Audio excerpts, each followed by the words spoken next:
nandito yung idol natin, nasa linya. Pag-usapan po natin yung pagpapasa ilalim ng mga, kunyari, isang testigo sa Witness Protection Program ng Department of Justice. Dahil isa ho ito sa... Ito yung pinagawayan ni Senator Marcoleta, di ba? At saka ni SOJ, di ba? Remulla. Nasa linya po natin, Attorney Howard Calleja, Professor of Law and Convener ng Isang Bayan. Attorney, magandang araw po. Magandang umaga po sa inyong lahat at sa inyong mga tagapakinig. Good morning, mabuhay po kayong lahat. Attorney, siguro yung aking question ay walang kinalaman dito sa ating pag-uusapan. Yung tungkol ho dun sa trillion peso march, mauulit pa ba ho ito? Ano ho yung naging usapan po ng grupo? Opo, mag-uusap po kami, I think today or tomorrow, to recap nga kung ano yung mga nangyari at yung aming mga steps forward. Pero malinaw po na yung nangyari pong indignation rally nung linggo, very successful at ito ay simula pa lang at kitang-kita yung galit at ngit-ngit ng taong bayan na gusto nga na ng resulta. So sabi nga namin, pagbibigyan natin at bibigyan ng panahon yung, for example, yung Independent Commission na binuo ni Presidente Marcos para gawin ang kanyang trabaho. Pero hindi dapat ito mag-antay tayo ng forever. Dapat ito may resulta forthwith. Ang resulta dapat nito. Kaya nga sabi namin, pagka walang nangyari, syempre baka mag-iisip tayo ng iba pang kilos protesta, pero sa ngayon tayo ay magmamasid, magiging alerto sa paggagabay, pagbantay sa itong commission na ito at sa mga hearing sa Senado, sa Kongreso at saka sa Ombudsman. At kahit naman meron pang mga investigasyon, pwede na silang kasuhan. Tama po yung DPWH na si Secretary Vince Dizon, nagkaso na siya. So pwede na para umusad na dun sa iba. Isipin mo ito, hindi lang ito Bulacan.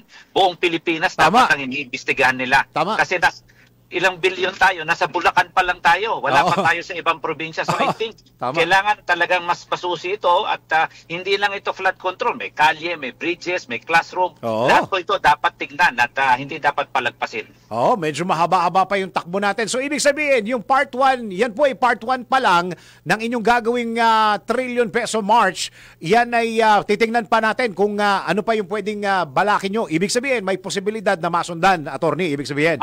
Malaki po ang posibilidad at malaki din ang posibilidad na ito ay dalhin sa probinsya kasi hindi lang po pang Metro Manila ang away ng corruption hanggang sa probinsya at sa buong Pilipinas po. So I think yung aming mungkahi na dalhin ito sa iba't ibang lugar talaga siguro matutuloy at talagang labanan natin hindi lang po corruption pati yung dynasty. Kailangan sa susunod na eleksyon wala na itong dynasty na yan.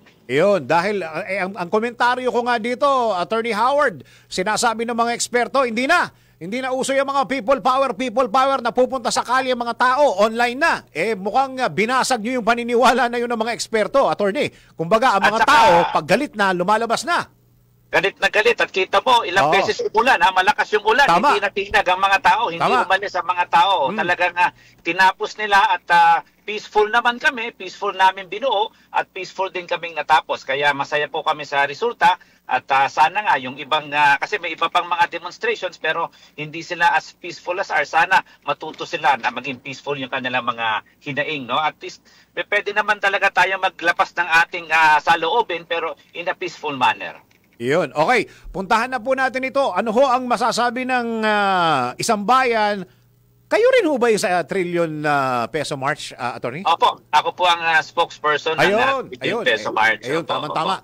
Itong pagpapasailalim na itong mga testigo katulad nila Bryce, nila Alcantara, ng mga Diskaya, pagpapasailalim po sa WPP, ano ho ang thoughts and comments niyo po rito? Kung nandun po kayo sa nung linggo, ang thoughts namin, malinaw na malinaw. Ikulong ang mga korap at isoli ang mga ninakaw, no? Ibalik sa kaban ng bayan at ikulong lahat ng korap. So malinaw na malinaw yun. Hindi po kami matitinag sa advokasiyang yon at sa laban na yon na sa tingin namin, although makakatulong yung ibang testigo, pero ang tanong ko dyan, sila ba yung least guilty? Hindi pa sila yung guilty? Bakit sila yung makakatakas, di ba? So, nasa batas naman natin yan. We have to identify, we have to separate. Iba po yung Witness Protection Program na pinapairal ng DOJ iba rin po yung exclusion under the rules of court to be excused from an accused to a state witness. Magkaiba po yon. So, yung programa po ng witness protection sa DOJ, yan po binibigyan sila ng seguridad. Pero hindi ibig sabihin sila absuelto. Kasi dapat yon ang korte ang nag-decide if you can discharge as an accused in the case. So kasi ang pagkakaintindi ho namin, forgive me, papakicorrect lang ako, attorney, parang ang pagkakaintindi ko, kukunin natin silang state witness pero hindi nyo sila sasampahan ng kaso. May mga ganong pagkakataon, okay, kasi desisyon yan. Pero ang mas maganda nga is kasuhan sila as an accused, tapos i-evaluate sila to be discharged later on if there will be a state witness. At para klaro po yan, kasi iba po yung WPP, yan lang po ang programa para maging testigo. Pero hindi yan ibig sabihin na di-discharge ka as a witness, as a accused. Kasi to be discharged as an accused, nasa korte po yan. Hindi po DOJ ang nagdidesisyon yan. Korte po ang nagdidesisyon kung sino ang pwedeng i-discharge as an accused. Kahit na may usapan po ang DOJ at yung mismong nag-a-apply ng WPP, attorney? Opo, ang pwede nilang sabihin, yun nga, hindi ka isasama na akusado. Okay. Kung magka-areglo sila sa DOJ, no? Kasi yun nga, that's why nga ako, hindi ako naniniwala kay Marcoleta na hindi pwedeng yung restitution. Kasi nga, kasama yan sa pwedeng pag-usapan ng DOJ at ng akusado. So, yung pagbalik na yan, nasa batas natin yan, na pwede ibalik ang pera o magkaroon ng restitution o civil damages, at yun ang kasama doon sa pwedeng gawing, let's say, requirement o hinihiling na gawin ng akusado bago siya ma-excuse as a witness. Kasi, attorney, the fact na sinauli niya, dapat guilty na siya dyan. Attorney. Opo. At saka ang tanong dito is, sinauli pa niya lahat. Isa pa yun. Alam mo, natatawa ako dun sa statement ng kaibigan ko, si Archie Fortune. Sabi niya, tinitignan pa namin kung ilan yung natitira pa sa kanya. Sabi ko sa loob-loob ko, ang taong Pilipino hindi dapat bigyan ng tira. Dapat ibalik lahat. Yung tira, ibig sabihin, konti na lang yun. Parang kumbaga, parang piso-piso na lang ba ibabalik sa taong bayan? Ganun ba yun? Tingin ko hindi tama yon. So, I think dapat ang sagot ni Archie doon, titingnan namin kung magkano ang nakuha at ibabalik namin lahat. Hindi yung natitira. Hindi tamang ibalik yung natitira dahil kailangan ibalik lahat. Kung ako nga, may interest pa. Dahil nag-interest na yan . Kasi taon ng mga binilang, attorney.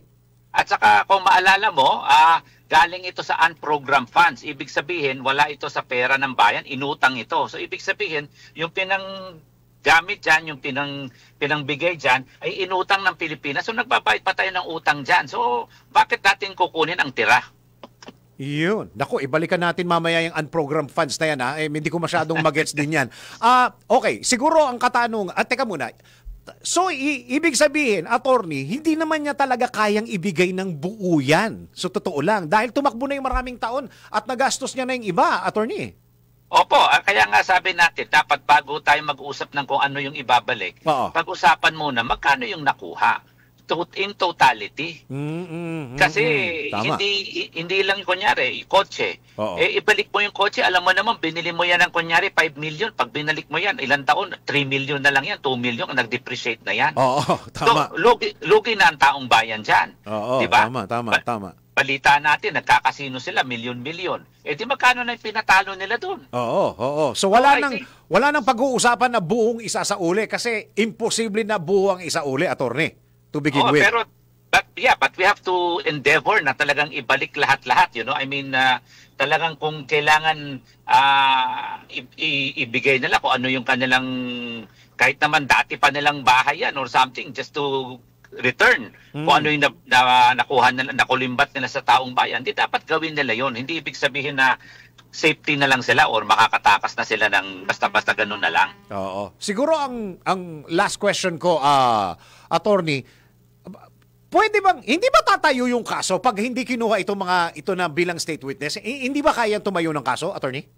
Yung pa ang isang sinasabi ko kasi kung gagawa tayo ng kaso, kailangan matibay yung ating kaso. Hindi lang parang pag tayo nag-state witness, para nating sinabing mahina ang kaso natin. Correct. Hindi naman sa tingin ko, sa aking pananaw, hindi naman mahina ang kaso. Actually, yung mga ghost projects nga, madali lang yang patunayan dahil unang-una may project. Tama. Pangalawa, may bidding. Tama. Pangatlo, naglabas ng pera. Pang-apat, meron tayong preba na tumanggap sila ng pera. Panlima, nasaan yung project? Tama. At diba, ganun lang naman yun eh. Tama. Yung mga binigyan ng pera, pwede naman i-trace yun kahit mga driver lang, attorney. Oo nga, pwede. At saka ang bangko niya na government bank, usually land bank or whatever, government deposit. So may trace yan. Sino ba ang kumolekta? Yun. Sino ba ang nabigyan ng pera? Yun. So pwedeng i-trace yan at saka umamin na sila, tumanggap sila at nagbayad na sila. So I think matibay yung ebidensya natin at very clear naman din sa ating batas, no? Na kung ikaw ay may excuse under WPP or to be discharged as a witness, dapat hindi ka rin gumawa ng kahit na anong krimen. Tama. Okay. Ang daming may falsification, meron ng fake ng ID, merong malversation, ang daming pwedeng lisensya sa mga ito. Lisensya. So, ang daming pwedeng ikaso na it would disqualify them kasi ang dami nilang ginawang labag sa batas. Hindi lang yung pagnanakaw, but yung everything that goes with it, ang dami nilang dinabag na batas. Yun. Abangan natin. Meron daw kakanta bukas sa attorney, si Yusek Bernardo. Kakanta din siya? Yung ibang senador kasi kumakanta sa karaoke lang. Tingnan natin kung anong ikanta nila. Attorney, thank you Maraming salamat sa oras, idol Salamat sa uulitin po. At saka subaybayan natin ito. Marami pa akong mangyayari. Sana talaga makuha natin at makulong yung dapat makulong. Tama. Maraming salamat, attorney. Thank you. Thank you po. Professor ng Law and convener din ng Isang Bayan na Trilyon Peso March. Ayan, si Attorney Howard Calleja.